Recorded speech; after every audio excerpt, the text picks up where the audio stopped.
लिया, अपने अंदर देख लिया, वो बेहदी हो गए। और हद वाले कौन हो गए? उन्हें भैया मथुरा चले जाओ, वृंदावन में चले जाओ, काशी में चले जाओ, अयोध्या में चले जाओ, वो तीर्थों में भटकते रहे। भटकने वालों ने उसको दूर खोजा, और जिनने नजदीक से नजदीक देखा उन्हें पास पा लिया। एक बार की बात थी, सभी देवता लोग थे और भगवान शंकर जी भी थे। तो उन्होंने कहा कि हरि कहाँ मिलेंगे?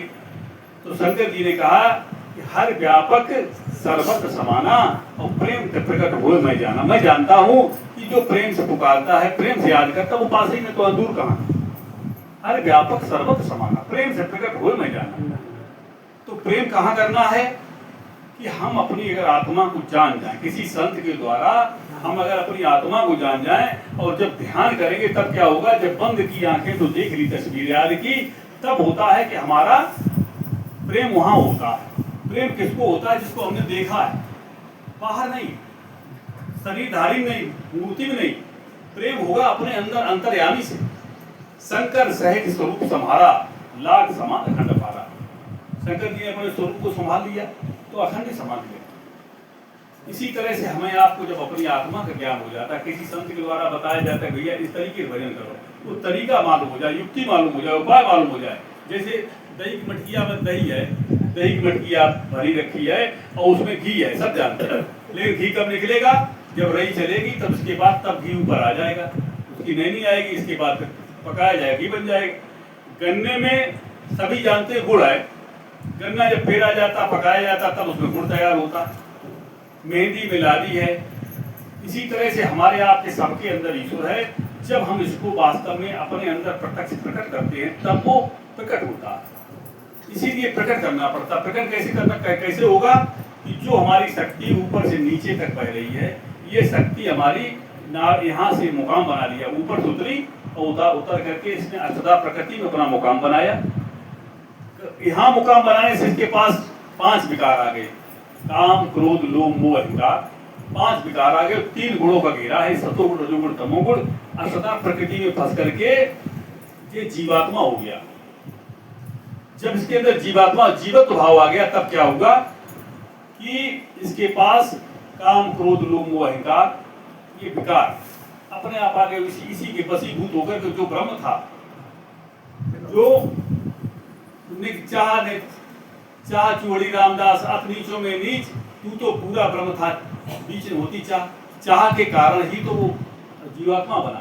अब जब जीवात्मा भाव में आ गया, तो उसके पास चाहे जितनी पूजा कर ले, वो नीचे ही है उसकी स्थिति। अगर वो शक्ति यहाँ से ऊपर ले जाना जान जाता है, जैसे ही ऊपर बढ़ेगा तो नीचे से हटेगा।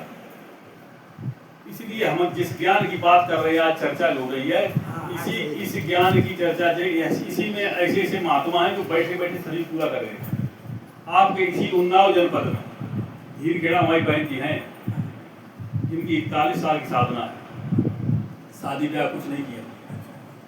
इतनी बड़ी सिद्धात्मा है कि अगर वो वास्तव में उपदेश देती तो उसका रिजल्ट दिखाई देता कि हाँ ये हाँ। तो जो इस ज्ञान को जिसको मिल जाता है, जो भजन करता है, वो पाता है उसको, क्योंकि उसका अनुभव। भजन का मतलब है भजन अगर हम करें तो हमें उसका अनुभव हो, और अगर भजन किया उसका अनुभव नहीं हुआ तो फिर तो अंधेरे में गाड़ी चली जाती। साधो भक्ति न फाकी कीजे, तेरी दिन दिन काया छीजे। साधो भक्ति न फाकी कीजे। काया छीजने का मतलब जब वो ध्यान करता है कोई आत्मा को जान करके, तो उसके विकार खत्म होते हैं। इसी को संत ने कहा, चरणदास जी ने कहा, जी सुखदेव महाराज के शिष्य थे, कि साधो भक्ति न फाकी कीजे, तेरी दिन दिन काया छीजे। मकर तजे तो मथुरा तन में, कपट तजे तो काशी। और तीरथ सब जग न्याया, नहीं छूटी यम फांसी। साधो भक्ति न फाकी कीजे, तेरी दिन दिन काया छीजे। भाल तले त्रिवेणी राजे, यहीं पे है ऊपर, भाल तले त्रिवेणी राजे, बिरला जन कोई नहावे, सगुरा हो तो नित उठ पर से, निगुरा जान न पावे, साधो भक्ति न फाकी कीजे, तेरी दिन दिन काया छीजे, साधो भक्ति न फाकी कीजे, काया नगर में ही हर कहिए, काया नगर में ही हर कहिए, वेद पुराण बतावे, इति उत भूले लोग फिरत हैं, धोखे को सिर नावे। धोखा कैसा होता है? जैसे किसान खेत में आदमी बना खड़ा कर देता है, जानवर कुछ दिन तो देखते रहते, कोई आदमी खड़ा है, इसके बाद जानवर एक गिरा देते, अपने आप तो कहते कि आदमी धोखा है। तो ये उन्होंने कहा कि काया नगर में ही हर कहिए, वेद पुराण बतावे, इति उत भूले लोग फिरत हैं, धोखे को सिर नावे, साधो भक्ति न फाकी कीजे, तेरी दिन दिन काया छीजे, साधो भक्ति न फाकी कीजे।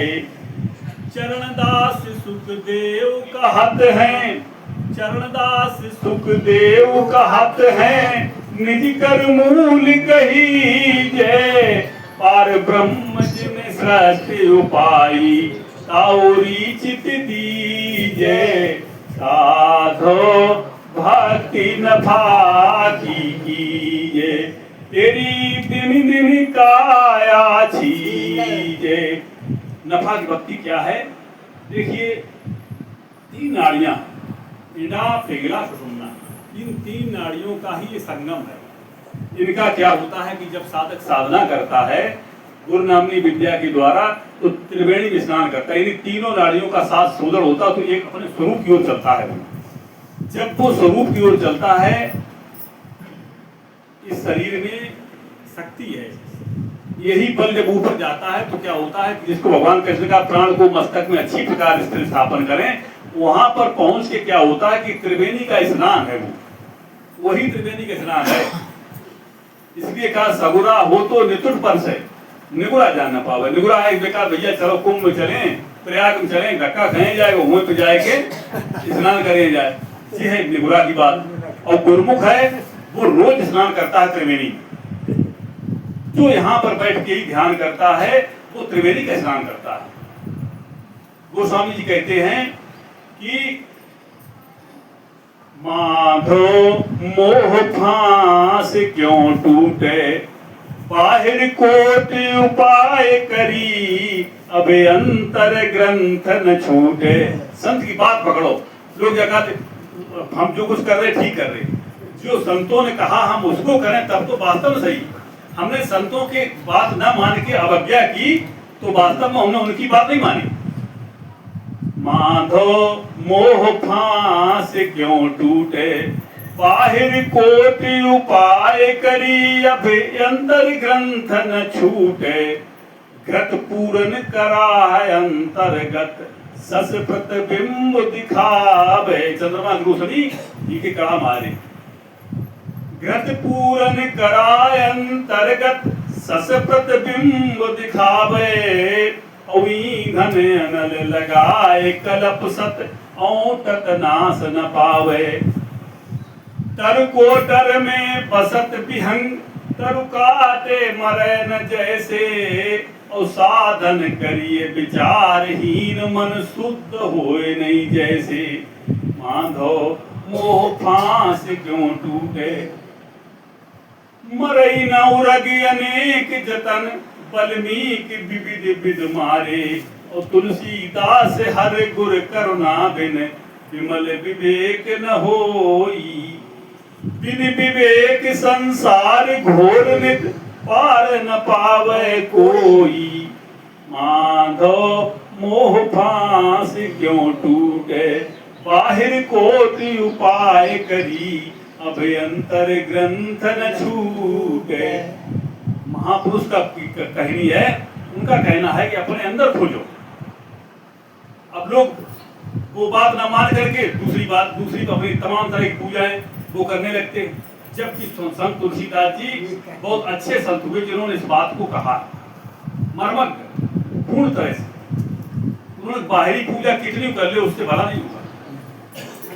और एक चौपाई उन्होंने एक दोहा ऐसा कह दिया जिस दोहा से जितने कर्मकांड की जितनी आध्यात्मिक कर्मकांड की पूजाएं होती सबका खंडन करती है। एक जगह हमने एक भागवत बुलाया गया था, उसके बाद जब हमने इसका प्रवचन कर दिया तो वो महात्मा जी जो वहाँ के थे तो उनने हमसे अकेले कहा कि इस दोहा को मत कहना। और वो दोहा क्या है जिसमें दिया है कि नेम धर्म आचार तप, नेम धर्म आचार तप ज्ञान यज्ञ जपदान, कोटिन बहु भेषज रोग न जाए हर जान।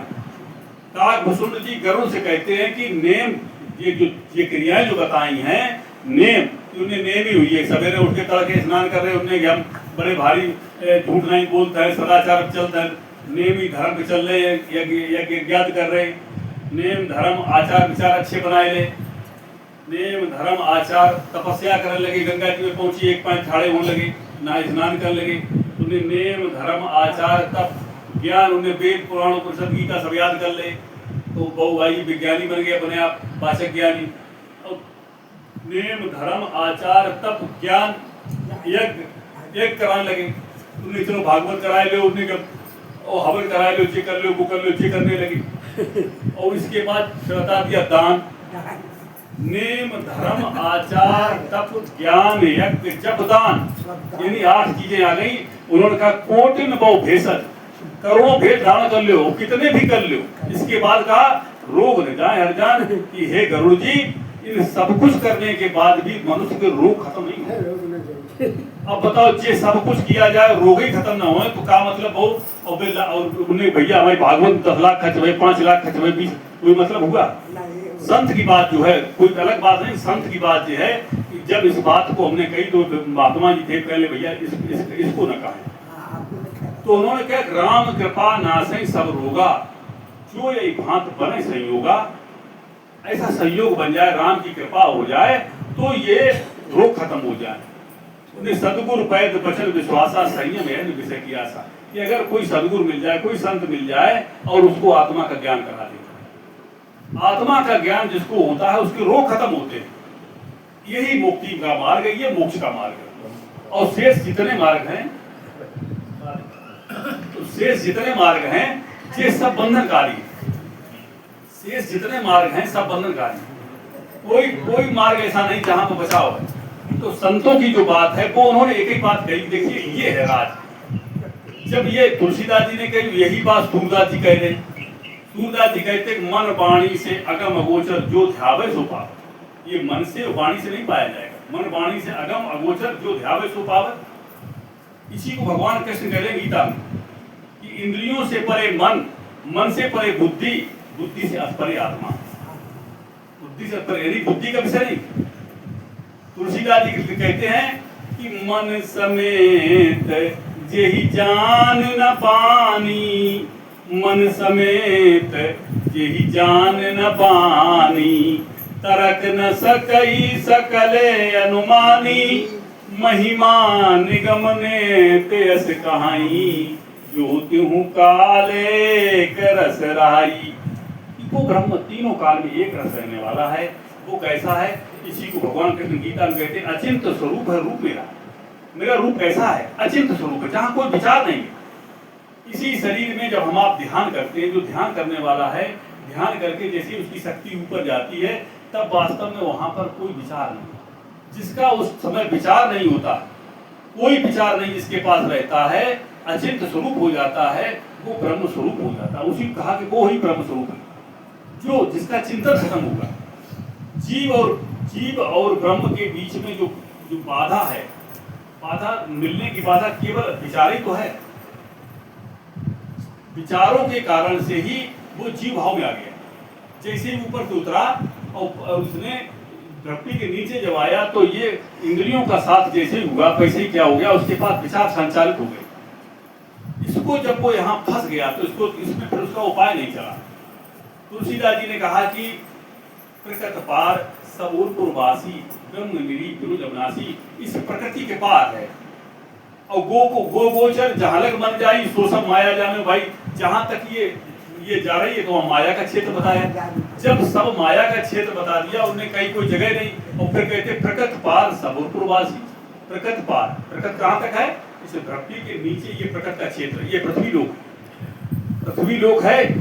इसमें रह करके अगर कोई ढूंढता है तो उसको कल्पना से ढूंढता है, अनुमान से ढूंढता है, मानी हुई बात में ढूंढता है।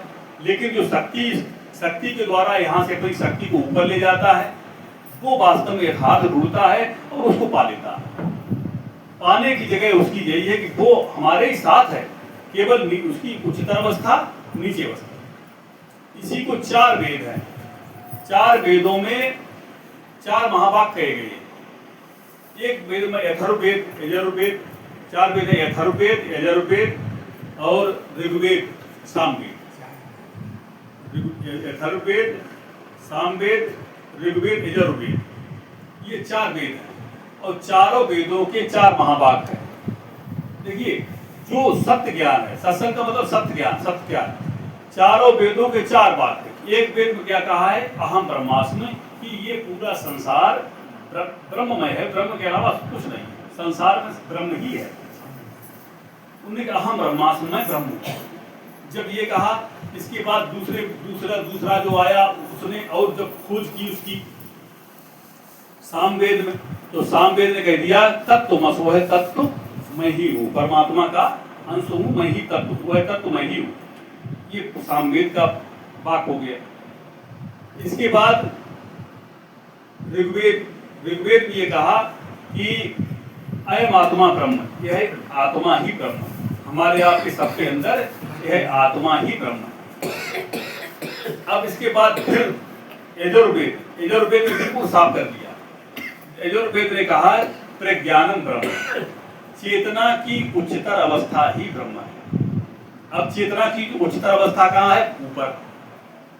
जो चेतना की उच्चतर अवस्था है उसको कहा कि चेतना की उच्चतर अवस्था ही ब्रह्म है। अब इसमें जैसे एक बात कही जाती, एक राम दशरथ का बेटा, एक राम घट में लेटा, एक राम ने जगत पसारा और एक राम सबसे है न्यारा है। देखो एक ही चेतन सत्ता है, उसी को दूसरे पलट के कहा वही राम दशरथ का बेटा, वही राम घट घट में लेटा, उसी राम ने जगत पसारा, वही राम सबसे है न्यारा। स्थितियां उसकी बदलती गई, सब कुछ बदलता चला गया। जब वो धरती के नीचे है तब जीव भाव में जीवात्मा है, धरती के ऊपर जैसे ही बढ़ा तब वो आत्मा रूप सर्वात्मा हो गया, इसके और ऊपर बढ़ गया सर्वात्मा होगा, यहाँ से भी ऊपर निकल गया परमात्मा होगा।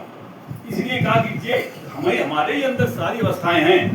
अब अवस्थाएं न जान करके क्या होता है कि कस्तूरी कुंडल बसे मृग ढूंढे बनमाई, ऐसे ही घट घट राम है मानुष जानत नहीं। घट भाई हर एक घट घट में है लेकिन मनुष्य जानता नहीं। इसी कारण यही दुख का कारण, हमारे दुखों का जो कारण है वो क्या है कि होते हुए भी हम उसको जान नहीं पा रहे। और जो उसको जान जाता है कृतार्थ हो जाता है, जीवन धन हो जाता है, खिल जाता है। एक बार की बात है, सभी देवता इकट्ठे हुए और उन्होंने कहा भाई शंकर जी के पास बैठे, सब कहा महाराज हम जानना चाहते कि हम सभी देवताओं में सबसे बड़ा कौन है। तो शंकर जी ने कही भाई इसकी परीक्षा कैसे हो? तो उन्होंने महाराज मैं परीक्षा ले लो, हम देवताओं में कौन सबसे बड़ा है। तो उन्होंने कहा कि अच्छा तुम ब्रह्मांड का पूरा चक्कर लगाए और जो कोई ब्रह्मांड का चक्कर सबसे पहले लगा के आ जाएगा वही सबसे बड़ा देवता। तो जिनके पास देवताओं के पास अपने अपने वाहन थे, सबने अपने अपने चक्कर लगाए। गणेश जी कहीं नहीं गए, गणेश जी वहीं बैठे रहे, ध्यान किया। गणेश जी जब ध्यान करने लगे तो वहाँ गणेश जी के पास आत्मज्ञान था, शंकर जी का दिया हुआ आत्मज्ञान था। जब सब देवता लौट गए उन्हें महाराज फैसला करो आप कौन सबसे बड़ा। अब देखो इसको क्या कह देते हैं, जो कर्म कांड की बात करते बुका तुमने माता पिता के चक्कर लगाए ले, उन्हें सबसे बड़े देवता हुई है, ऐसा नहीं। शंकर जी ने जब फैसला जब आया कि आप भाई अगर वो ये कहते तुमने माता पिता के चक्कर लगा दी, ये बात बताने की बात है, लेकिन हकीकत क्या थी? तब शंकर जी ने कहा सबसे बड़ा देवता ये है शंकर गणेश। तो बोले क्यों? बोले उसका कारण ये है कि आप लोगों ने ब्रह्मांड का चक्कर लगाया अपने अपने वाहन से, और इसने बैठे बैठे शुरुआत में जैसे ही बैठे वैसे ही पूरे ब्रह्मांड में रम रहा, पूरा ब्रह्मांड इसके अंदर समाया हुआ। महिमा जासु जान गण राऊ, प्रथम पूजियत नाम प्रभु। यह नाम महिमा जासु जान, गोस्वामी जी कहते हैं महिमा जासु जान गण राऊ, जिसकी महिमा गणेश जी ने जानी, उस नाम की महिमा, जिसकी महिमा गणेश जी ने जानी, महिमा जासु जान गण राऊ, और प्रथम पूजियत नाम प्रभाव, उस नाम के प्रभाव से प्रथम पूजनीय देवता बने। यह नाम, इसी को तुलसीदास जी कहते हैं कि राम न कह सके नाम गुण गाई। नाम की इतनी बड़ी महिमा है कि राम न कह सके नाम गुण गाई। राम एक तापस्त्री तारी, नाम अनेकन तुम सुधारी। जो आत्मा है, सबके अंदर जो आत्मा है वो अनेकन कुम सुधारी, जो वहां पहुंच गया वो वही हो गया। इसलिए कहा कि नाम की महिमा बहुत। संत दूलन दास जी कहते हैं कि चारा पील पिपील के, चारा पील पिपील के जो पहुंचावत रोज, चारा पील पिपील के जो पहुंचावत रोज, दूलन ऐसे नाम की कीनी चाहिए खोज। उस नाम की खोज करनी चाहिए। अब देखिए यहाँ पर संत की वाणी क्या कहती है कि उस नाम की खोज करना चाहिए। इसी को संत तुलसीदास जी कहते हैं कि राम भगत अनुपम सुख मूला, मिले जो सत्य हो अनुकूला। कि राम भगत अनुपम है, सुख की मूल है, तुम सुख का खजाना है। और मिले जो संत हो अनुकूला, जब कोई अनुकूल संत मिल जाए तब राम की भक्ति हमें मिले। अब अगर सीधी सीधी यही होती तुम राम राम कहत रहो, वो बात अगर है तो यहाँ खंडन कर दिया। उन्हीं कोई कह रहे आत्म अनुभव सुख सु प्रकाश, बड़े भाग उड़ावे जाते, बड़े भाग से आत्म अनुभव का सुख आता है। इसलिए कहा देखो समझदारी का मार्ग है, जो समझ कर चलते हैं वो वास्तव में सब कुछ जान जाते हैं। समझ के नहीं चलते हैं तो अधूरे में ही चलते चले जाते हैं। अधूरा अधूरा है, और समझदारी की चल जो समझ जाते हैं वो वास्तव में पूरे को पाते हैं, पूर्णत्व को प्राप्त करते हैं।